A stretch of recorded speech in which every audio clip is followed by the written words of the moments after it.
रत्नागिरी सिंधुदुर्ग मतदारसंघातून महायुतीकडून उमेदवार निश्चित झालेला नसताना प्रचार कार्यालयाचे उद्घाटन मात्र मोठ्या दणक्यात करण्यात आले। महायुतीकडून नारायण राणे व किरण सामंत ही दोन नावं चर्चेत आहेत। अजूनही ही उमेदवारी कोणाला मिळणार हे निश्चित नसताना बीजेपीकडून रत्नागिरी येथे महायुतीच्या प्रचार कार्यालयाचे उद्घाटन सार्वजनिक बांधकाम मंत्री रवींद्र चव्हाण यांच्या हस्ते करण्यात आले। या प्रसंगी बीजेपीचे पदाधिकारी व कार्यकर्ते मोठ्या संख्येने उपस्थित होते।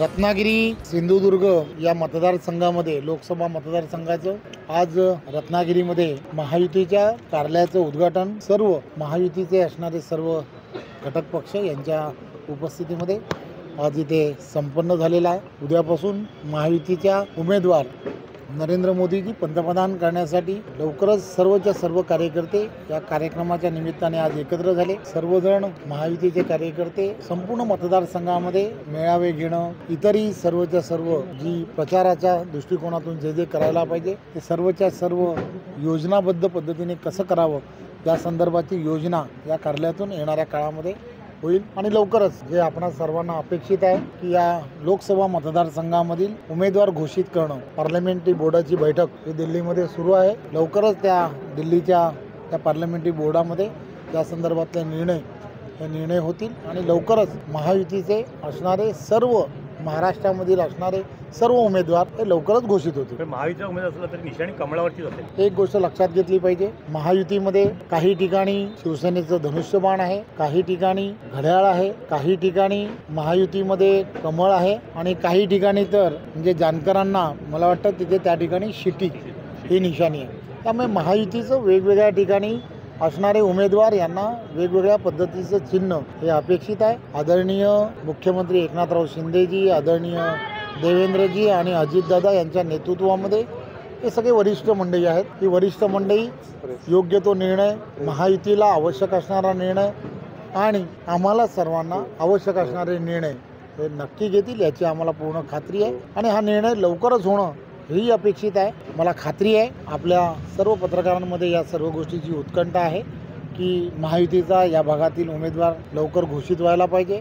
जशी आपल्याकडे उत्कंठा आहे तशीच महायुतीच्याही सर्व कार्यकर्त्यांमध्ये उत्कंठा आहे। ही उत्कंठा एवढी शिगेस गेलेली आहे की महायुतीचे सर्व कार्यकर्ते आता महायुतीचे मेळावे घ्यायला सुरुवात झालेली आहे। त्यामुळे फक्त उमेदवार घोषित होणं एवढंच बाकी राहिलं आहे। बाकी सर्व कार्यकर्ते हे महायुतीचं काम करायला ऑलरेडी त्यांनी सुरुवात केली। एक गोष्ट लक्षात घेतली पाहिजे की सिंधुदुर्गामध्ये सर्व ठिकाणी महायुतीचे मेळावे ज्या ज्या ठिकाणी झाले त्या ठिकाणी सर्व महायुतीचे घटक पक्ष होते। याही ठिकाणी सर्व ठिकाणी कार्यकर्ते आणि त्यांच्याबरोबर असणारे सगळ्यांचे शुभाशीर्वाद हे महायुती बरोबर आहेत, त्याची तुम्हालाही कल्पना आहे आणि मलाही कल्पना आहे। त्यामुळे शिवसेनाचे असणारे सर्वच्या सर्व पदाधिकारी कार्यकर्ते, इथले असणारे पालकमंत्री उदयजी सामंत असतील, किरण सामंत असतील, ही सर्वजण महायुती बरोबर महायुतीच्या एकत्रपणे या सगळ्या गोष्टीमध्ये आहेत। काही कारणानिमित्त आपल्याला सर्वांना माहीत आहे, काही कारणानिमित्त उदय सामंतजी यांच्याकडे पक्षाची शिवसेना पक्षाची असणारी जबाबदारी फार मोठी आहे। त्यामुळे रामटेक असेल किंवा विदर्भामध्ये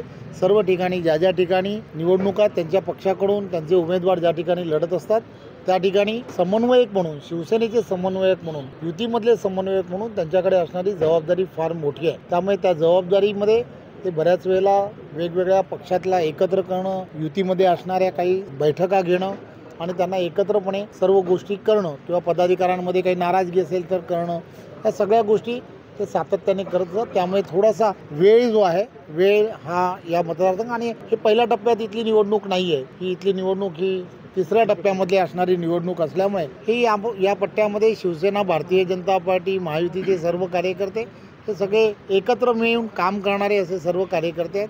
त्यामुळे त्यांनी मला सांगितलं की येणाऱ्या काळामध्ये 15 तारखेच्या नंतर आपण महायुतीचे रत्नागिरीमध्ये माझ्या उपस्थितीमध्ये आपण सर्व मेळावे घेतले पाहिजेत अशी त्यांनी मला सांगितलं आहे। त्यामुळे ते नक्कीच म्हणजे हा जो भाग सोडला, कारण तो त्यांचा मतदारसंघ आहे, तेव्हा त्यांच्या मतदारसंघामध्ये ते त्या ठिकाणी उपस्थित राहणं असं अपेक्षित आहे।